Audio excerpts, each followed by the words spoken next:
Hello, everyone, and welcome to Thrive Bright Minds and Modern Aging. I'm Penny Brown, and I've spent over 20 years helping older adults keep their brains active, confident, and engaged. Let me ask you something. Have you ever felt that afternoon brain fog, that dip in energy? Your feet feel like lead, and all you can think is, I want a nap. I can't focus on anything, my project, my work, even conversations. What if I told you it might not be your age at all? It might be what you're drinking. Many people blame poor sleep, stress, or even getting older. But research is telling us something different. A large analysis of over 1.2 million people found that higher sugar intake was linked to 21% increased risk of depression. That's not small. That's not rare. That's something we need to pay attention to. And here's the surprising part. It's just not how much sugar, it's what type and how you consume it. A 10-year study of nearly 170,000 people found something very interesting. One type of sugar stood out, sucrose, the kind found in soda, which has 9 teaspoons of it. Sweet tea has 10 teaspoons, and sports drinks, which we always thought was healthy, has 6 teaspoons of sucrose. People consuming the highest amounts had 33% higher risk of depression and 28% higher risk of anxiety. But here's the part nobody is talking about. Moderate glucose intake was actually protective. Those consuming moderate amounts of glucose, which are carbohydrates, had a 7 to 8% lower risk of both depression and anxiety. But here's where it gets hopeful. Moderate levels of glucose, the kind your body uses for energy, were actually linked to lower risk of depression. So the message is not never eat sugar again. The message is be aware, be balanced, be aware of the type of sugar you're consuming. Does this have sucrose or refined sugar? Be intentional. Let me explain this in a simple way. There are 5 ways sugar affects your brain. Number 1 is dopamine disruption. Too much sugar can dull your motivation system, making things feel less rewarding. Number 2 is inflammation.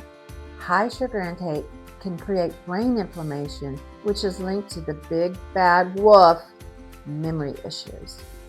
This one really concerns me. Lower BDNF, your brain's growth factor. This is the chemical that helps your brain learn, adapt, and form new memories.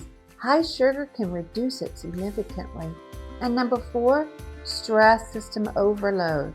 Sugar gives short-term comfort, but long-term, it can increase cortisol, your stress hormone. And number 5, gut-brain connection. Your gut actually helps regulate mood. And certain sugary drinks can feed bacteria that interfere with serotonin, the calming neurotransmitter, and the GABA, the neurotransmitter which works to promote calm, relaxation, and focus.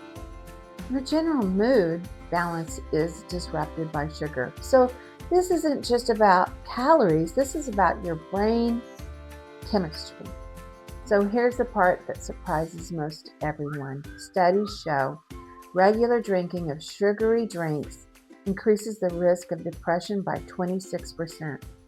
If the sugary source is sucrose, the depression risk is 33%. Even replacing just one drink a day with something more natural reduces the risk.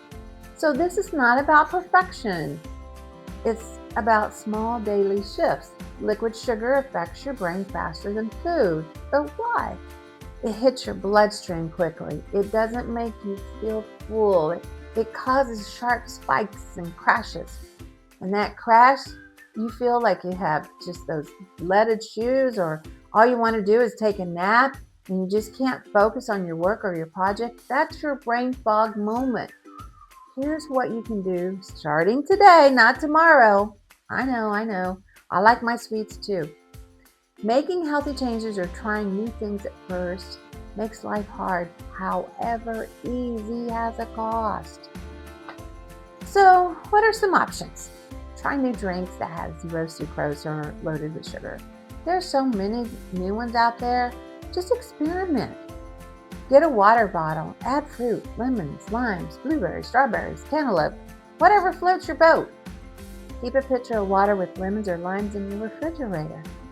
Small changes lead to powerful brain protection. Your brain is always listening to what you eat and what you drink. This isn't about restriction, this is about support. Because your brain can still grow, adapt, and thrive at any age. Got it?